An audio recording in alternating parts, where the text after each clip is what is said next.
రైతు సోదరులకి ముందుగా నమస్కారం అండి. నేను మీ కోటేశ్వరరావు.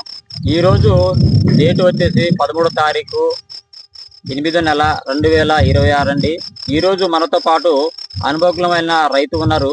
తన పంటలో ఎదుర్కొంటున్న ప్రధాన సమస్యలేంటో రైతు మాటల్లోనే మనం తెలుసుకునే ప్రయత్నం అయితే చేద్దామండి. అన్న మీ పేరన్నా? నా పేరు ఇస్లా సంతోష్, కరిసెలు కొడుతండ, చంద్రగొండ మండలం వస్తుంది మాది. అన్న, ఈసారి మీరు ఏ పంట వేసారన్న? పంటలో మీకు ఎదురైన సమస్యలు ఏంటో చెబుతారన్నా?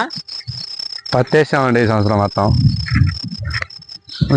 పేను బంక పోయింది. దీనికి పత్తి పంట వేసామండి ఈ సంవత్సరం. అయితే కొంచెం పేను బంక గ్రోతింగ్ రాకుండా ఆపుతుంది మెయిన్. అయితే మిషల్ కొట్టిన కొంచెం బెటర్ ఉంది. మామూలుగా పేను బంక పోయింది, ముడత, మళ్ళీ కొమ్మలు కూడా సైడ్ బ్రాంచెస్ మంచిగా వచ్చినాయి నీట్గా. సైడ్ బ్రాంచెస్ మంచిగా వచ్చిందండి. ఇదిగో చూడండి, మీరే చూడండి నీట్గా. చిన్న గనుపులు చాలా దగ్గర ఉన్నాయి, దూరం ఏమి లేవు, మంచిగా ఉన్నాయి నీట్గా. మిషల్ కొడితే మంచిగా రిజల్ట్ వచ్చిందండి. మిషల్ అనే మందు ఎక్కడ తీసుకున్నారన్న? ఈ Balaji shop, Seetharama traders, Julurpad Balaji shop తీసుకున్నారు. ఇప్పుడు మిషల్ అనే మందు కొట్టారు కన్నా, ఈ మందు ఏ విధంగా పనిచేసింది అన్న పత్తి పంట మీద? బాగానే పనిచేసిందండి. ఇప్పుడు ప్రస్తుతానికి అయితే చాలా బెటర్ ఉంది.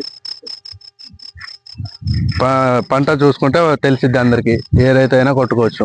ఒకసారి చూడండి రైతు సోదరులందరూ, మన సంతోష్ గారు తన అభిప్రాయాన్ని అయితే తెలియజేశారు. పత్తి పంట మీద మిషల్ మందు కొట్టడం వల్ల మంచి ఫలితాలు వచ్చాయనేది తన మాటల్లోనే తెలుసుకుందాం. అన్న, ఇది తోటి రైతులు కొట్టుకోవచ్చు అన్న మిషల్ అనే మందు? కొట్టుకోవచ్చు అండి. ఓకే, థ్యాంక్ యూ అన్న. ఓకే.